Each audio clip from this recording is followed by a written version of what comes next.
ಜಗತ್ತಿನ ಏಕೈಕ ಧರ್ಮ ಯಾವ್ದಾದ್ರು ಇದ್ದಿದ್ರೆ ಅದು ಸನಾತನ ಹಿಂದೂ ಧರ್ಮ ಅಂತ ಹೇಳಲಿಕ್ಕೆ ಬಹಳಷ್ಟು ಟೈಮ್ ಅನ್ಸುತ್ತೆ.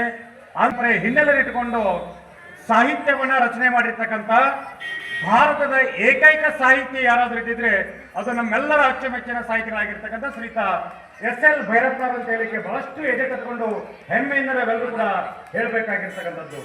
ಅವರಿಗೀಗ ನಮ್ಮ ಸವದತ್ತಿ ನಾಡಹಬ್ಬ ನವರಾತ್ರಿ ಉತ್ಸವ ಸಮಿತಿ ಎಲ್ಲ ಪದಾಧಿಕಾರಿಗಳ ಸಮ್ಮುಖದಲ್ಲಿ, ಇಂದಿನ ವೇದಿಕೆಯ ಎಲ್ಲ ಅತಿಥಿ ಮಹೋದಯರ ಸಮ್ಮುಖದಲ್ಲಿ ನಮ್ಮ ತುಮಕೂರಿನ ಡಾಕ್ಟರ್ ಶಿವಾನಂದ ಶಿವಾಚಾರ್ಯ ಮಹಾಸ್ವಾಮೀಜಿಗಳು ಒಂದು ಸಂದೇಶವನ್ನ ಕಳಿಸಿದ್ದಾರೆ.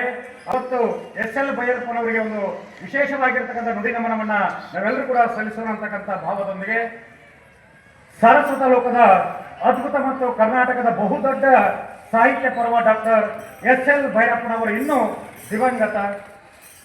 ಸಾರಸ್ವತ ಲೋಕದ ಅಜಾತ ಶತ್ರು, ಸಾರಸ್ವತ ಲೋಕದ ತ್ರಿವಿಕ್ರಮ, ಸಾರಸ್ವತ ಲೋಕದ ದಂತಕತೆ, ಸರಸ್ವತಿ ಸಮ್ಮಾನ ಪುರಸ್ಕೃತ ಎಸ್.ಎಲ್. ಭೈರಪ್ಪನವರು ತಮ್ಮ ಸಾರಸ್ವತ ಬದುಕಿನ ಪರ್ವ ಮಹಾಪರ್ವಕ್ಕೆ ಅಂತಿಮ ತೆರೆಯನ್ನು ಎಳೆದು ದೇವರ ಸನ್ನಿಧಾನವನ್ನ ಸೇರಿಕೊಂಡಿದ್ದಾರೆ. ಭೈರಪ್ಪನವರು ತಮ್ಮ ಚೇತನಕ್ಕೆ ಅನಿಕೇತನ ದೀಕ್ಷೆಯನ್ನು ಕೊಟ್ಟುಕೊಂಡು ವ್ಯೋಮವಾಗಿದ್ದಾರೆ. ಅವರ ವ್ಯೋಮ ಚೇತನಕ್ಕೆ ನಮ್ಮ ಗೌರವಪೂರ್ವಕ ನುಡಿಗುಚ್ಛವನ್ನ ಅರ್ಪಣೆ ಮಾಡ್ತಾ ಇದ್ದೇವೆ.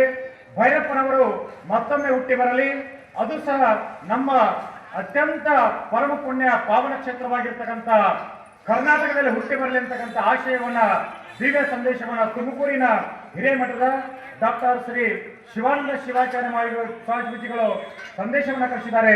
ಅವರಿಗೆ ಇಲ್ಲಿಂದಲೇ ಕೋಟಿ ನಮನಗಳನ್ನು ಸಲ್ಲಿಸ್ತಾ ನಮ್ಮೆಲ್ಲರಿಂದ ದೈಹಿಕವಾಗಿ ಕಣ್ಮರೆಯಾಗಿರ್ತಕ್ಕಂಥ ಎಸ್.ಎಲ್. ಭೈರಪ್ಪನವರನ್ನ ಈ ವೇದಿಕೆ ಮೂಲಕ ಸ್ಮರಣೆ ಮಾಡಿಕೊಳ್ತಾ, ಒಂದು ಮಹಾನ್ ಕ್ಷೇತ್ರವನ್ನ ಕಳೆದುಕೊಂಡಿರ್ತಕ್ಕಂಥ ನಾವೆಲ್ಲರೂ ಕೂಡ ಒಂದು ರೀತಿಯಿಂದ ದುಃಖದ ಸಂಗತಿಯಲ್ಲಿದ್ರೆ